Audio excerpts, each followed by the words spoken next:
Let's begin by offering our respects to the founder Acharya of ISKCON, His Divine Grace, A.C. Bhaktivedanta Swami Srila Prabhupada. Hare Krishna, Krishna Krishna, Hare Hare, Hare Ram, Ram Ram, Hare.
Srila Prabhupada ki Jai.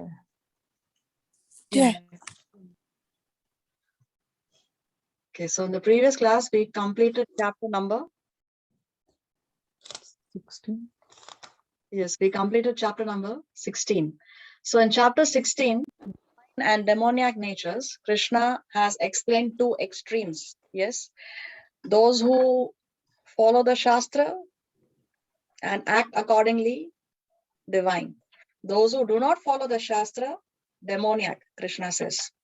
So now Arjuna wants to know, what about those people who are in between these two extremes, who are in the gray areas, who are neither completely black nor completely white? So that is Arjuna's question in the beginning of chapter 17. Chapter 16, Krishna concluded by glorifying the Shastra. So after Krishna described the divine and demoniac natures in chapter 16, towards the end, Krishna says that you have to make a choice. But you make a choice what you want to follow, the divine nature or the demoniac nature. You make a choice, but after you take knowledge from the Shastra. So we discussed how making a choice, because we have our free will. So we make our moment-to-moment choices, isn't it? But if we are going to make those choices in our lifetime without the knowledge of the Shastra, is as absurd as a patient choosing what kind of a treatment he wants to take for his disease without knowing the pros and the cons of the various kinds of treatments available. If the doctor tells the patient, okay, you want to go for homeopathy, you want to go for naturopathy, you want to go for allopathy, or you want to go for no treatment at all, you just want to depend on your body's natural defenses. So this patient is like, but how serious is this disease, and how will these different treatments help me? What's the kind of time frame he has? How deadly is the disease? So he has to know so many details to be able to decide what kind of treatment he wants, isn't it? So like that, when we make our choices in our lifetime, because we have a free will, we can make our choices. Therefore, we should have the knowledge of the Shastra to be able to make those choices. So on that note, Krishna ends chapter 16 by glorifying Shastra, by saying that, yes, you can make your choice, but after you take knowledge from the Shastra. Okay. So today's title, chapter 17, is titled The Divisions of Faith. It has a total of 28 shlokas, and it's divided into 6 sections. But before we start the chapter, we need to understand the reason why we should study here this particular chapter of the Bhagavad Gita. This is This is from the Gita Mahatmya, a conversation between Lord Shiva and Goddess Parvati. Lord Shiva is glorifying the Bhagavad Gita in 18 chapters because Bhagavad Gita also has 18 chapters. So every chapter of Gita Mahatmya glorifies its corresponding chapter of the Bhagavad Gita. So Lord Shiva is telling Parvati that King Khadgabahu, he is bringing in the same King Khadgabahu that he spoke of in chapter number 16. Remember in chapter 16 when we did the Falashruti, Lord Shiva described King Khadgabahu and a mad elephant. So the same king is being spoken of here also in the glorification of chapter number 17. So Lord Shiva says that King Khadgabahu had a son, and his son had a very, very foolish servant called Dushasan. And this foolish servant, he made a bet with the prince that he could ride on the mad elephant, on that king's mad elephant. And saying so, he jumped on the elephant. Many people requested him not to ride on the dangerous elephant, but he did not obey. Instead, he used strong words to urge the elephant to move ahead. Now, the elephant got angry and he started to wildly run here and there. And Dushasan, obviously, he fell on the ground. Now, the elephant stepped on him and immediately he died on the spot.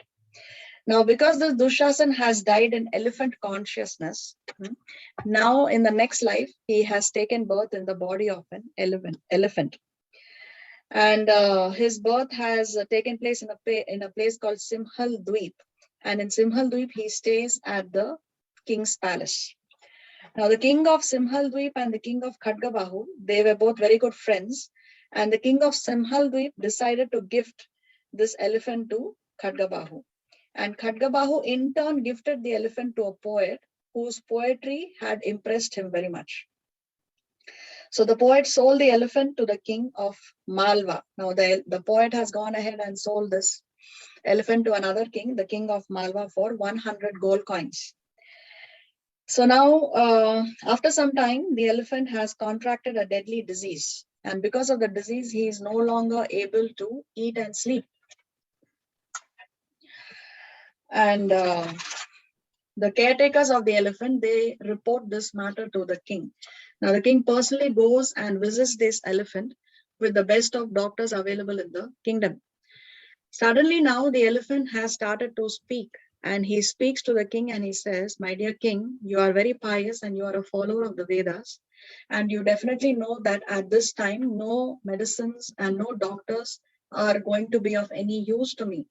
So if you want to help me, if you want to really help me, then please bring me someone who recites the 17th chapter of the Bhagavad Gita." So the king does so. He brings in a devotee, and this devotee sprinkled water on the elephant, after which he attained a four-handed form and boarded a flower airplane. Now the airplane had not yet taken off, and while he was still on the airplane, the king of Malwa asks him about his previous birth. So Dushasan then narrated the whole story, and then he left for Vaikuntha. The king also started narrating the 17th chapter of the Bhagavad Gita daily after this, and he also attained the lotus feet of Lord Sri Krishna. So this is the Falashruti, or the benefit of this chapter, that one can attain the lotus feet of Lord Sri Krishna. We need two volunteers to read, please. Who can read today? I can read, Mataji. Yes. Okay, thank you. Bareya, what would you like to read? The translations or the other text? Other Mataji, thing I can read. can I Okay. read Bhagavad Gita too? Yes. So what would you like to read? The translations or the other text? Translation. Okay. But before we begin, please repeat after me. Om Namo Bhagavate Vasudevaya. Om Namo Bhagavate Vasudevaya. Om Namo Bhagavate Vasudevaya. Om Namo Bhagavate Vasudevaya. Om Namo Bhagavate Vasudevaya. Om Namo Bhagavate Vasudevaya. Let's read the connection between chapter 16 and 17. In chapter 16, Krishna has established that faithful followers of Shastra are divine and the faithless are demonic. But into which category does a man fit? who follows with faith something other than Shastra? Is he God, godness, passion, or ignorance? Where is he situated in the banyan tree? So Arjuna wants to know about those who are in the gray areas, the intermediate category, because remember Krishna has only described the two extremes, divine and demoniac in chapter 16. So now Arjuna wants to know what about those who are in the intermediate category. They are not only black or only white. And this is what Krishna is going to address in this particular chapter. So, but into which category does a man fit who follows with faith? No? So faith, usually people think that only spiritual people have faith, but you see every one of us, even a non-spiritual person has faith. Otherwise he cannot function. One cannot function without having some faith. Now, for example, when we cross the road, we place our faith in the traffic signal. We place our faith in the driver that he is going to stop at the red light and we are crossing the road, isn't it? So there we are placing our faith. When we go for a treatment or when we go for an operation, we are placing our faith in the doctor. The doctor has a knife in his hand. There are many things that the doctor can do with that knife, yes, but we place our faith in the doctor and we believe that the doctor will cure us or he will try his best to cure us. Or we place our faith in the banks. We keep our money in the banks. Previously we had paper currency, then we had plastic currency. Now currency is nothing but some numbers on our screens. That's it. So we are placing our faith, right? If there is going to be a natural disaster, a terrible disaster where even the backup systems have been destroyed, then all our money, all our savings, everything is gone in a flash, just like that. Because now they are just some digits on our screen. But we place our faith in the bank, and we are placing our lives savings in the bank. So some faith everybody has. Without faith, one cannot function. And sometimes there are people who do practice some kind of what they think is spirituality or religiosity, but they don't know the reason why they are practicing it. They don't follow it with the knowledge of the Shastra. For example, somebody may say that I fast on a particular day of the week. Say somebody fasts on every Wednesday. So he may be asked, oh, why do you fast every Wednesday? And he says, no, it's good to fast. No, but if you ask him, how is it good? What is the goodness that it will bring? They will not be able to reply. So generally it is good, they will say. Why? Because they don't have knowledge of the Shastra. Just for the sake of fasting, because it's just an habit, they are fasting every Wednesday, but they don't have the knowledge of the Shastras. So people are faithful to a process, but people may not necessarily follow it because they know the Shastra. And that's what Arjuna wants to know. Okay, let's read this section 1. The modes determine one's faith and one's worship. Arjuna asked about the situation of one who worships but not according to Shastra. Krishna replies that one who does not follow Shastra worships according to the faith dictated by his acquired modes of material nature. Okay, let's hear the shloka.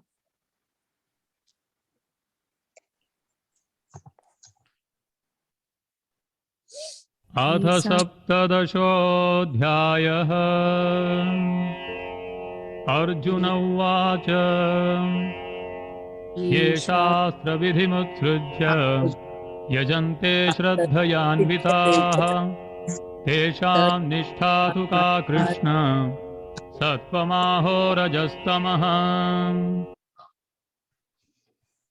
Jai Shri Prabhupada, God Ki Jai Ho, translation by Srila Prabhupada. Arjun inquired, O Krishna, what is the situation of those who do not follow the principles of scripture, but worship according to their own imagination? Are they goodness? Are they in goodness, in passion, or in ignorance? Hare Krishna. So Arjuna wants to know what about those who do worship with faith, but that worship is not according to the Shastra. That worship is according to their own imagination. So what happens to them? Where in the banyan tree are they situated? which mode are they in? Are they in the mode of goodness or in passion or in ignorance? How can they elevate themselves? Is it possible for them to attain perfection? Arjuna is inquiring. श्रीभगवानुवाच त्रिविधा भवति श्रद्धा देहिनां सा स्वभावजा सात्विकी राजसी चैव तामसी चेति तां शृणु Translation by Srila Prabhupada, Srila Prabhupada ki jai. The Supreme Personality of Godhead said, according to the modes of nature acquired by the embodied soul, one's faith can be in three kinds: in goodness, in passion, or in ignorance. Now hear about this. Hare Krishna. So Krishna says that a living entity is said to be of a particular faith according to the mode he has acquired. If the faith is good, if he has acquired the nature of the mode of goodness. The faith is in passion if he has acquired the nature of passion. And if the person's faith is in ignorance, it's because he has acquired the nature of the mode of ignorance. What is the nature of a person who's in the mode of goodness? Generally, let's take one example. A person who's in the mode of goodness, when there are conflicts in office or in family, he tries to resolve the conflicts by dialogue, by discussion. Yes. But if somebody is in the mode of passion, then how does he resolve issues? He resolves issues by dominance. My way is always the right way. So person in the mode of passion, he will resolve issues by trying to dominate. And a person who's in the mode of ignorance, he resolves issues by destruction. He doesn't mind causing harm. Just like how Duryodhan tried to kill Bhim when they were children itself, and so many times he tried to harm them, isn't it? He tried to burn the wax house and get them burnt alive. So people who are in the mode of ignorance, they resolve issues by destruction. So we have, all of us have certain natures, and our faith depends on the kind of nature we have acquired. That's what Krishna is saying here. Now, what is the original nature of the living entity? The original nature of the living entity is beyond these three modes. It is in the mode of transcendental goodness. Why? Because we are originally parts and parcels of Krishna. We were originally in the spiritual realm.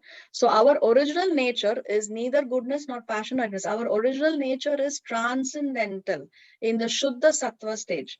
But because of our contact with nature, because of our association with material nature, therefore we have acquired these material natures: goodness, passion, and ignorance.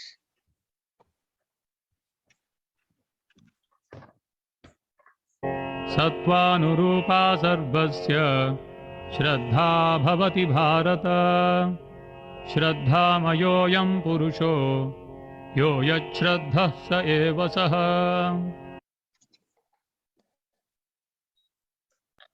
Translation by Srila Prabhupada, Sri Prabhupada ki Jai. O son of Bharata, according to one's existence under the various modes of nature, one evolves a particular kind of faith. The living being is said to be of a particular faith according to the modes he has acquired. Hare Krishna.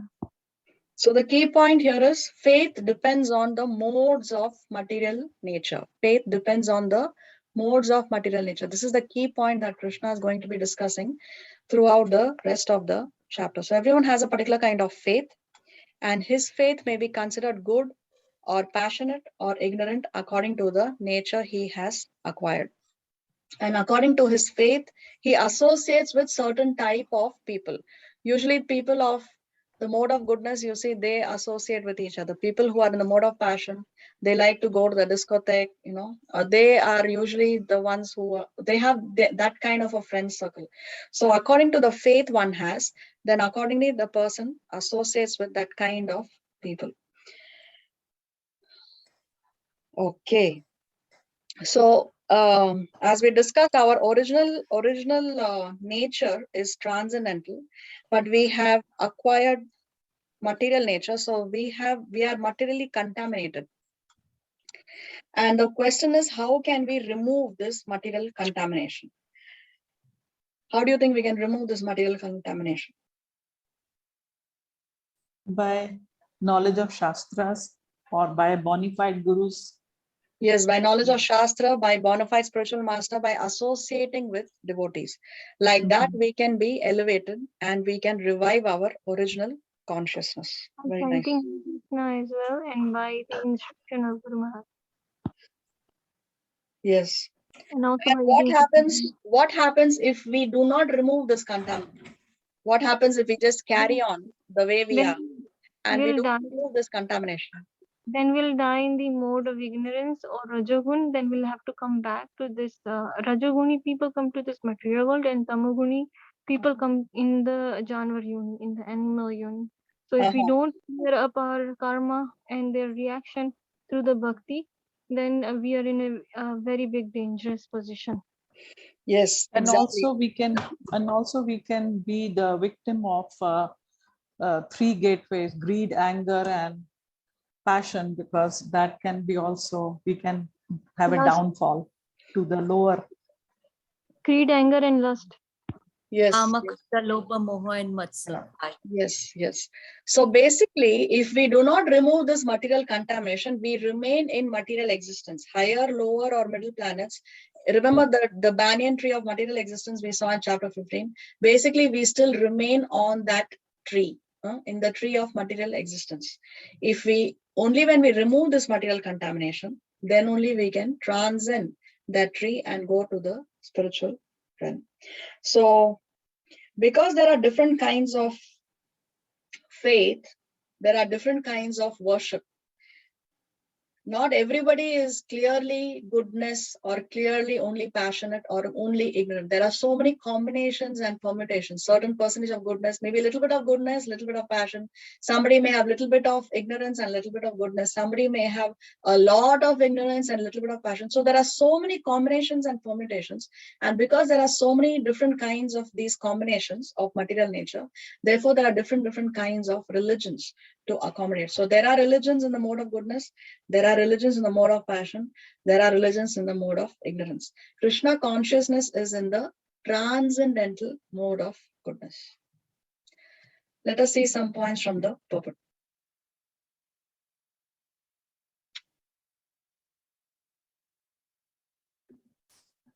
Focus of learning, purport 17.3. Association according to the modes. According to a particular type of faith, one associates with certain persons. B. Original position of living entity, fragmental part and parcel of Supreme Lord, and thus originally transcendental to the modes nirguna. C. Cause of condition position, forgetfulness of the Supreme Personality of Godhead, and thus entangled by different modes, he generates his own position. Resolute artificial faith and existence are only material.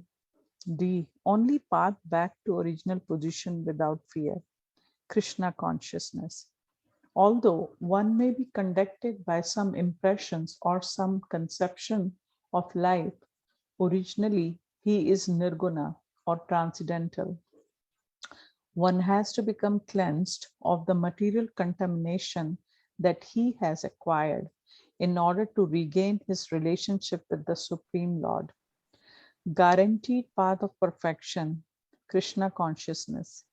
If one does not take to this path, one surely comes under the modes. Can you please move the... No, that's it. There's no more. Oh, that is okay.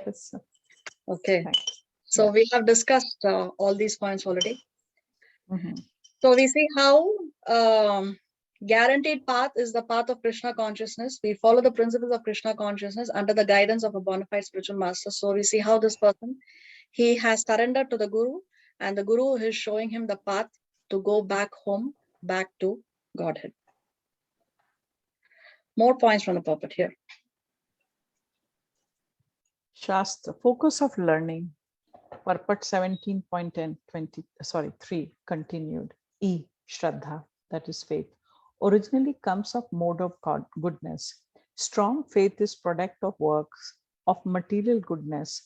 One's faith may be in a demigod, some created god, or some mental connotation. No works are completely purified in material conditional life, pure goodness. Only in this state one can understand supreme personality of Godhead, basis of different religious principles. When goodness is contaminated and heart is tainted according to different modes, results in different types of worship and principles. Real principles of religious faith is situated in the modes of pure goodness. Different types of faith leads to different types of worship. This is the theme for the next verse. So one's faith may be in a demigod, some created god, or some mental concoction. One may place faith in a devata or some created god. We see how film stars, how politicians, how cricketers are worshipped. There are deities of these personalities also in India where they are worshipped. There is actually temples dedicated to them. So that is some created god. It's not shastric at all, or mental concoction. I think that this is right. I think that I should worship in this way. So mental concoction, no abidance to shastras. So the other points we have already discussed. Let's go to 4. यजन्ते सात्विका देवान् यक्षरक्षांसि राजसाः प्रेतान् भूतगणांश्चान्ये यजन्ते तामसा जनाः. Translation by Prabhupada. Men in the mode of goodness worship the demigods, those in the mode of passion worshipping the demons, and those in the mode of ignorance worship ghosts and spirits. Hare Krishna. So according to the mode that dominates a person, naturally he will become attracted to a specific method of worship. So Krishna says that men in the mode of goodness worship the devatas. Those in the mode of passion worship the demons. Those in the mode of ignorance worship ghosts and spirits. So devatas, and when we worship Krishna or Vishnu Tattva, like Lord Nrsimhadev, Vamanadev, all these are, or Lord Ramachandra. So they are all Vishnu Tattvas. So when we worship Krishna or Vishnu Tattva, that is in the transcendental mode. One step below that mode of goodness is worship of the Devatas, because generally the Devatas are worshipped to get some material benefits. We see how the demons usually worship the Devatas in order to get a material benediction.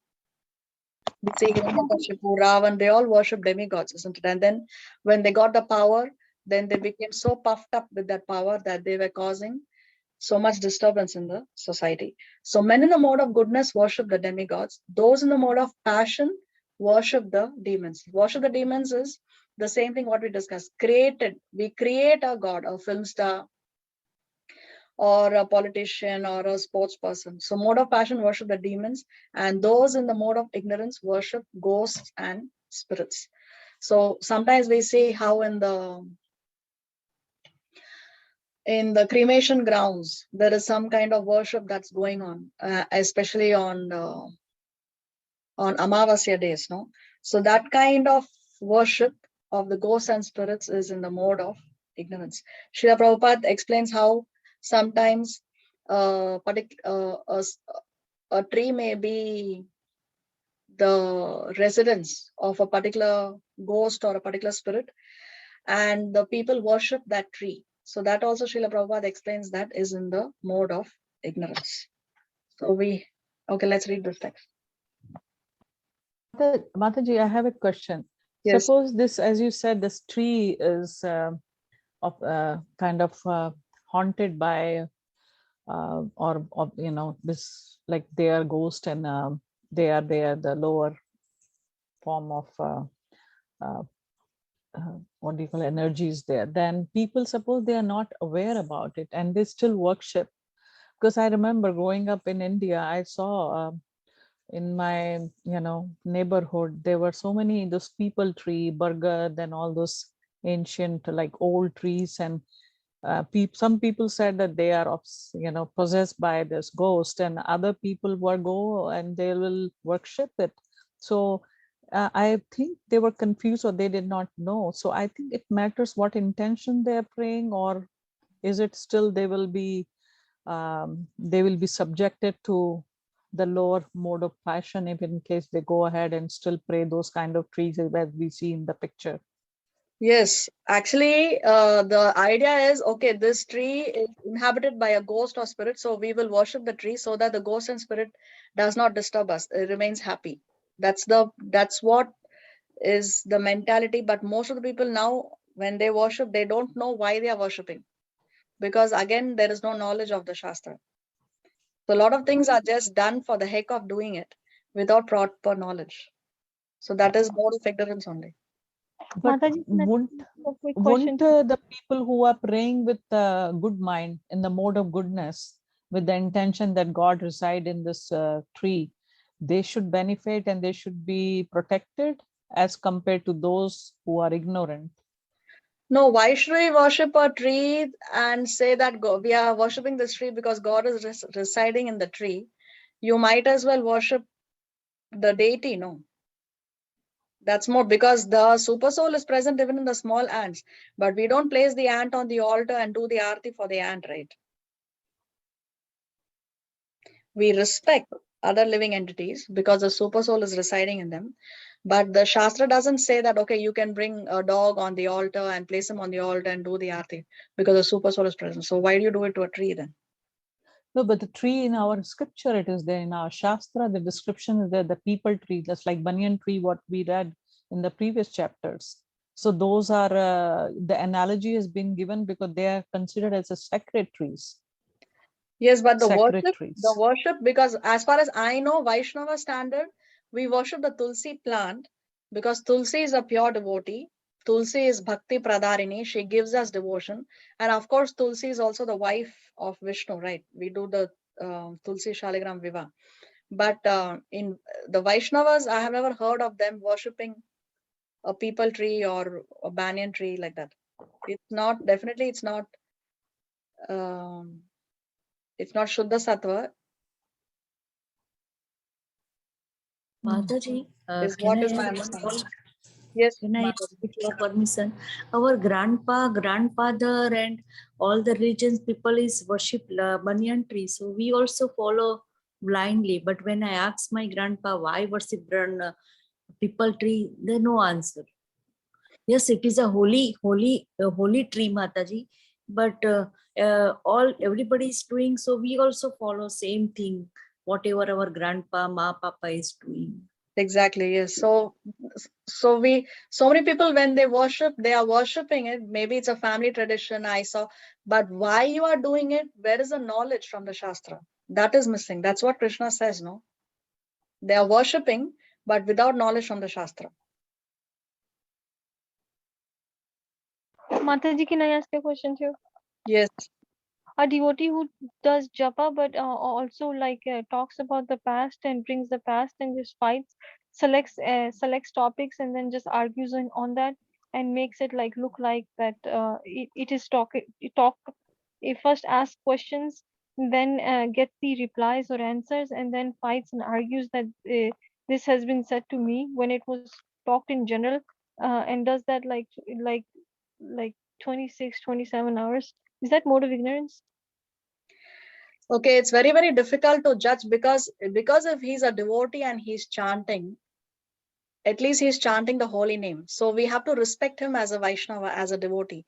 Now we have to understand that before we come to Krishna consciousness, before we take to chanting, we were in a particular mode that was dominating us. So now for a devotee, he's in the transition period. It's not so easy because nature, one cannot change one's nature. Okay, if one was predominantly, let's say, in the mode of ignorance, and now he has come to Krishna consciousness, so if he's in the transitional stage, it's not going to be easy for someone to just give up 100% everything and take a blank slate. No, it's a struggle. It's a constant struggle. That's why we have to remember, what is it? Is this person a struggler, or is this person a cheater? Is he just externally chanting the holy name to create an impression that he's a devotee and he's purposely committing these kind of activities? Or is he chanting and at the same time the struggle is on? Is he struggling with the modes of material nature, because it's not so easy to cut open these ropes, remove these knots of material existence. So because we all have a certain nature, and to overcome it is not so easy. So the past nature, it comes back to us. Past habits also come back to us. So some of us are struggling, some of us may be cheating. So it's we cannot judge whether this person is cheating or he's struggling. So all the rules and regulations of Shastra, we have to remember, is not for us to apply to others. It is for us to apply to ourselves and better ourselves. That Yes, yes. we have to see. Okay. Mataji, I follow you. But those who hold the past and fight, that's mode of ignorance, right? Those who are not devotees. Those who are not devotees, yes, because mode of ignorance means, a mode of passion means it is anger. Yes, mode of ignorance is more laziness. So anger is more mode of passion than ignorance. Okay, so those who hold the past and fights about it, that's mode of passion. Yes, more of, yes. Okay. Hare Krishna. Hare Krishna. So here we have some examples. These I found on the internet. Telangana Tali has the deity of a politician. There are temples of Amitabh Bachchan, Rajnikant, film stars are being worshipped. Cricket is my religion. Tendulkar is my god. So even sports people are worshipped. So this is not Shastric. This is all out of mode of passion. They are so passionate about this, a powerful personality, that they start to worship that personality as God. So that's why Krishna says that this is in the mode of passion. See, Lord Shiva tells goddess Sati, Sattvam Vishuddham Vasudeva Shabditam, that the worship of Vasudev is pure Krishna consciousness. So this is beyond the three modes. When we worship Vasudev, Krishna, or Vishnu Tattva, then that is in the transcendental mode of goodness. That is pure Krishna consciousness, pure consciousness. Let's read the translation. Do you Translation. want? Okay. I'm sorry. You want to go ahead? Or should I do it? No, Translation. it's Baraya reads the other text. No, you are reading the translations of the shlokas. Oh, okay. Translation by Srila Prabhupada. Jai Srila Prabhupada ki jai. I'm always engaged in offering obeisances to Lord Vasudev in pure Krishna consciousness. Krishna consciousness is always pure consciousness in which the Supreme Personality of Godhead known as Vasudev is revealed without any covering. Hare Krishna. So when we worship Vasudev, then that is pure Krishna consciousness. And of course, Lord Shiva is one of the Mahajans, the greatest authorities on the science of God. Okay, let's go and see 5 and 6.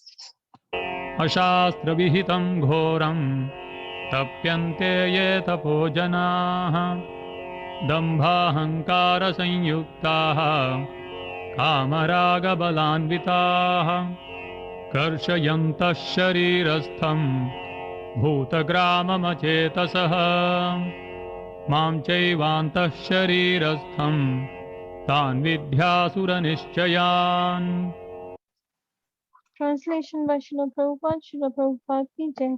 Those who undergo severe austerities and penance not recommended in the scriptures, performing them out of pride and egoism, who are impelled by lust and attachment, who are foolish and who torture the material elements of the body as well as the super soul dwelling within, are to be known as demons. Hare Krishna. So here Krishna is describing those who are against the Shastras. So they follow their own concocted philosophy. They abuse their body. They are causing distress to other living entities. They are even tormenting the super soul because they are performing activities according to their own logic, out of pride and egoism. And it is impelled by what two factors? Lust and attachment. So Krishna says that no, Krishna is not approving of any kind of austerity or penances that one may do out of the Shastras. One, for example, now when we fast on Ekadasi, that is Shastric. But if somebody is going to fast for a political cause or for a social cause, or for the reason that he wants to lose weight and he's completely emancipated, that Krishna does not approve of. Or something so extreme as this, causing so much of physical distress. So Krishna says that even the super soul is getting distressed when one tortures the body. Why? Because such demonstrations, Krishna actually calls them foolish. Why? Because Krishna says that such demonstrations are an insult to the Supreme Personality of Godhead. Why is it an insult to the Lord? Because it is done in disobedience of the Shastra. If one does not obey the Shastra, that means one does not have any concern for the Lord. So therefore, Krishna does not approve of this at all.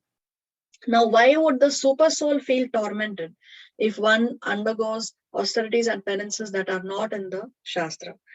The reason is, let's take an example. Now, the super soul and the soul are both residing in the core of our hearts. We are the secondary owners of the body, but the super soul is the primary owner of our body.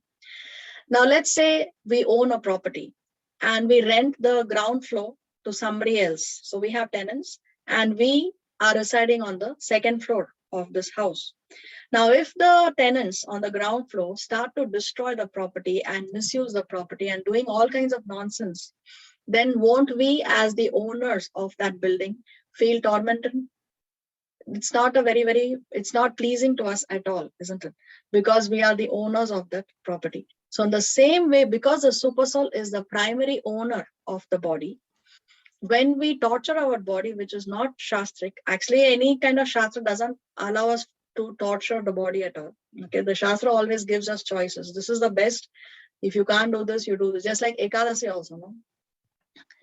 The Shastra tells us, okay, the best is without water, but if you can't do that, then you drink water.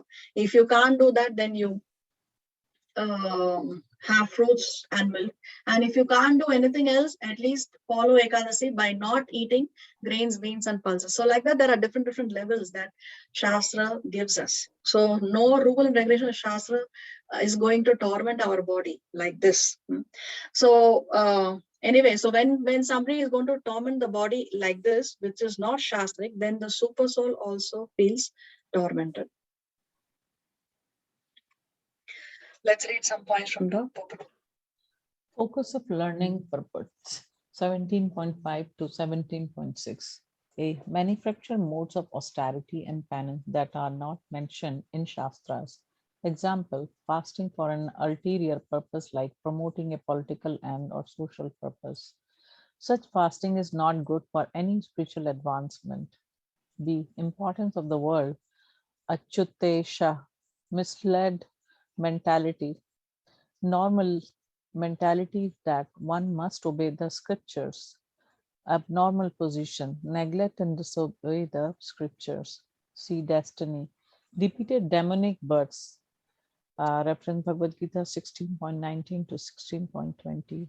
Those who are envious and mischievous, who are the lowest among men, I perpetually cast into the ocean of material existence, into various demonic species of life, attaining repeated birth amongst the species of demonic life. O son of Kunti, such persons can never approach me. Gradually, they sink down to the most abominable type of existence. 16.20. The rare fortune for such persons to be guided by the spiritual master to the direct Vedic path and achieve the supreme goal. So this word Achetasa, Prabhupada mentions in the purport. The importance of this word here, Achetasaha, which means having a misled mentality. So when we do not have knowledge of the Shastra, then our mind starts to come up with so many things. People who do not follow Krishna consciousness, they come up with their own logic, their own thing of what is right and what is wrong, and they come up with so many excuses to be able to eat meat. Oh, it's good for health, we need protein, or they want to engage in intoxication. No, one cigarette a day does not do any harm. Oh, but my doctor said one peg a day is good for health. So they will come up with their own logic. So that's what is described as misled mentality here by Krishna. And what is the destiny of such people? Krishna already mentioned the destiny of such people who do not follow the injunction of the Shastra, that they are cast into material existence, into various demoniac species of life. So repeatedly they are taking birth amongst the amongst the demoniac species, life after life after life. The only hope for them is when they come in touch with a bona fide spiritual master, or they come in touch with a pure devotee, and then that spiritual master guides them to the Vedic path. So we say Krishna, or actually Bhagavad Gita is a book of choices. Destiny comes to us, or the result of the choices that we make, that is our destiny. So the moment to moment choices we make, then our future is being determined by that. Bhagavad Gita is not a book of commandments. Oh, you have to do this. No. Bhagavad Gita is a book of choices. Krishna says you have your minute independence. You choose what you want to do after you take knowledge from the Shastra. The reaction of what we do, that comes from Krishna. Let's see, sir. आहारस्त्वपि सर्वस्य त्रिविधो भवति प्रियः यज्ञस्तपस्तथा दानं तेषां भेदमिमं शृणु. Translation by Srila Prabhupada. Srila Prabhupada says, even the foods each person prefers of three kinds according to the three modes of material nature. The same is true of sacrifices, austerities, and charity. Now hear of the distinctions between them. Hare Krishna. So this verse is like a prelude to what is going to come up in the rest of the chapter. Krishna is going to describe food, sacrifices, austerity, and charity. Each of these in the three modes. So first we will see what is food in the mode of goodness, food in the mode of passion, food in the mode of ignorance in the upcoming next three verses. Let's read this section 2. Section 2, 17.8 and 17.9. Foods in the modes. Easiest way to discover a person's situation under the mode is by observing the food he eats. Krishna describes food in goodness, passion, and ignorance.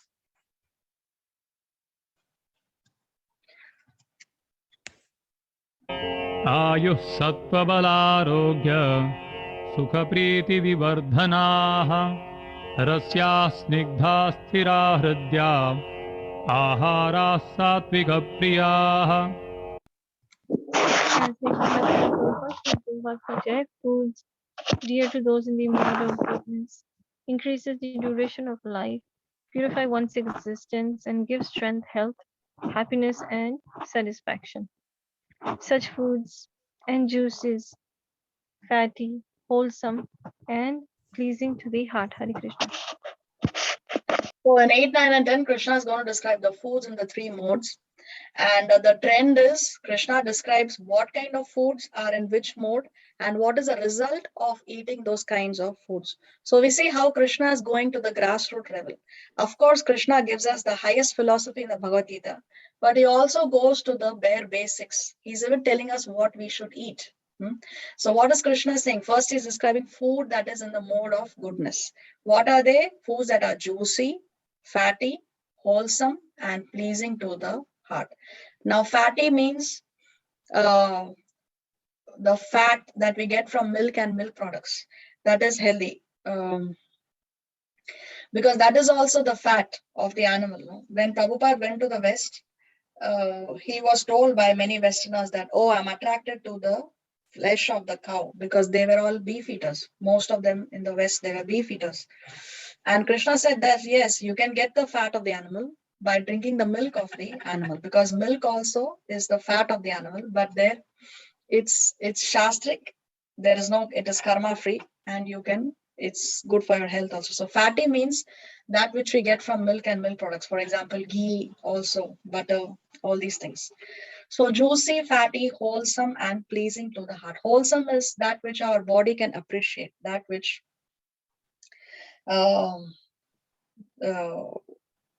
that which does not abuse the body, that which is healthy for us. That is wholesome. And it should be pleasing also to the heart. What is the benefit of eating sattvic food? The benefit, Krishna says that it increases the duration of life. It purifies one's existence. So even our consciousness is purified. gives strength, health, happiness, and satisfaction. So if one is healthy, then one is happy and one is also satisfied. If one does not eat healthy food, then it gives rise to so many diseases. Then it causes us pain and distress. So Krishna says that sattvic food gives us all these benefits. And also, of course, statistics state that vegetarians live longer and healthier. So these are foods in the mode of goodness. Let's see foods in the mode of passion. कट्वं ललवणात्युष्ण तीक्ष्णरूक्षविदाहिनः आहारा राजसस्येष्टा दुःखशोकामयप्रदाः. Translation by Srila Prabhupada. Srila Prabhupada ki jai. Foods that are too bitter, too sour, salty, and hot, pregnant, are dry and burning, and dear to those in the mode of passion. Such food causes distress, misery, and diseases. Hare Krishna. So foods in the mode of passion are those that are too bitter, too sour. So here the word is too bitter. Sometimes people say, oh, why? But Karela is bitter, but it is good for health. No, Krishna is talking about something that is too bitter. This is how we have to understand. Too bitter, too sour, salty, hot, pungent, dry. So that food that is very spicy also is in the mode of passion. It causes distress, misery, and disease. How does it cause distress? When we are eating, let's say we are eating very spicy food. When we are eating also, the tongue is burning, right? Water may be coming out of the nose, eyes. So it is causing us distress when we are eating itself. Misery, how after we eat, then one feels miserable. After this, the tongue continues to burn. No, the after effects are still there. So one doesn't feel good. One is feeling depressed after eating that kind of food. One is not feeling nice. It doesn't give a feel good factor. So it causes misery. And disease is the result of that food, which is yet to be felt, because in the future, then that kind of food will cause us disease.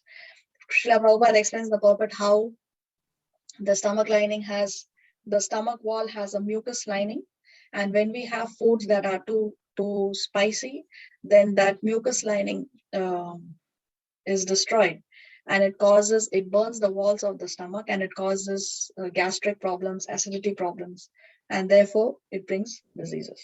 So foods that are in the mode of passion, they cause distress, misery, and disease, Krishna says. Samtaji, have you ever been to Vrindavan? Brajvasis, they eat so much mirchi in the food and nothing happens to them. So much that if I would intake their food, or if you would, we would have to go to diarrhea over and over again. Okay, let's go to 17.10. Rajvasi, we cannot compare. They came from different world. They are very special soul. Yeah, Krishna is personally present in Vrindavan. I'm not comparing. I'm just sharing my what I went through. It was so awesome. Yes, beta, please forgive. Just inform whatever learned from Maharaj. Okay. यातयामं गतरसं पूतिपर्युषितं च यन् उच्छिष्टमपि चामेध्यं भोजनं तामसप्रियम्. Translation by Srila Prabhupada. Srila Prabhupada ki jai. Food prepared more than 3 hours before being eaten. Food that is tasteless, decomposed, and food. What is this? Pureed and Putrid. food. Oh, okay, putrid. And food consisting of remnants and untouchable things is dear to those in the mode of darkness. Hare Krishna. So what kind of foods are in the mode of ignorance? Food prepared more than 3 hours before being eaten. Nowadays, with the fast-paced life, what happens? People make food in quantity, then they freeze it, and then they take it out, and then they defreeze it, and they make it hot again, and then they eat it. So, but Krishna says that food prepared more than 3 hours before being eaten, that is in the mode of ignorance. There is no prana. There is no energy in that food that our body can derive from it. But of course, when we eat prasad is transcendental. Prasad is beyond the modes of material nature. So except for prasad, any food that is eaten more than 3 hours, that is in the mode of ignorance. Srila Prabhupada explains how prasad is an exception to this rule. So therefore, it's important to have prasad. Then, Mataji, can I ask you one question? yes. You said prasad. So prasad would be like if you made some food and you offer it, like rajma or aloo sabji or something like that, but it's kept in the fridge because it's not all eaten. Would that be okay to eat? Yeah, as far as possible, we should eat fresh food. But if you see, the best thing is you prepare a certain quantity that you will finish that day, and you don't keep it for the next day. But if you can't do it and you have leftover, then because it is prasad, we should not throw it. Then you consume it, because we have to honor prasad as well. Okay. Thank you. So food that is tasteless, decomposed, and putrid, and food containing of remnants. Remnants means somebody else's juta. So when we eat somebody else's juta, then what happens? It's you're coming in touch with a person's saliva, and it can bring diseases. So it's not hygienic at all. We have the remnants of only pure devotees, the spiritual master, the acharya. Those people's remnants we can take, but we don't take the remnants of only saintly people or the guru or the remnants of the Lord himself, which is prasad. So otherwise, food considered remnants is considered to be in the mode of ignorance. And untouchable things. What kind of things are untouchable? Those things which are not fit or not cannot be offered to the Lord, those are untouchable. Because if we cannot offer it to the Lord, then we should not touch them either. So onion and garlic, we cannot offer to the Lord. Therefore, we don't consume even onion and garlic. Therefore, onion and garlic is untouchable for the Vaishnavas. Therefore, onion and garlic is said to be the mode of passion and ignorance.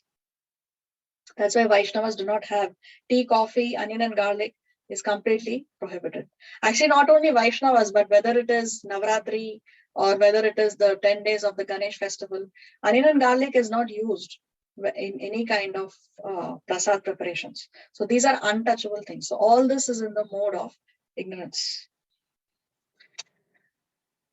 So here we have some examples. So even meat eating, right? Even meat cannot be offered to the Lord. Therefore, it is in the mode of ignorance. We cannot offer meat, fish, eggs. So therefore, these are untouchable for us. Okay, we'll stop here. But we have some points in the purpose. Let's read this.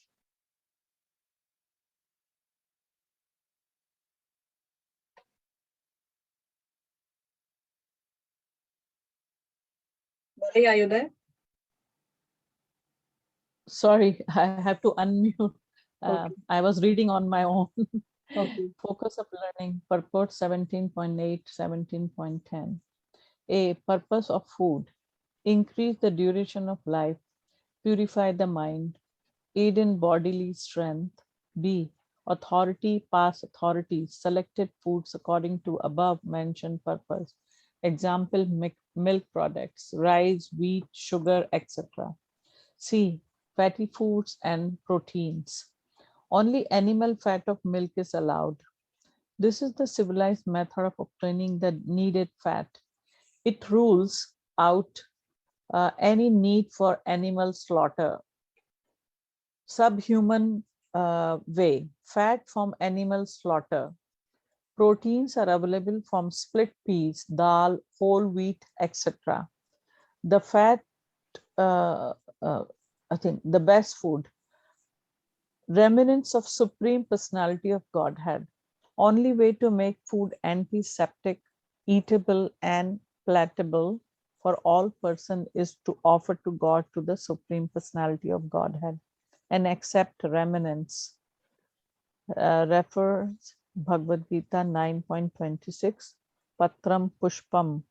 Love and devotion are the chief thing that the Lord accepts.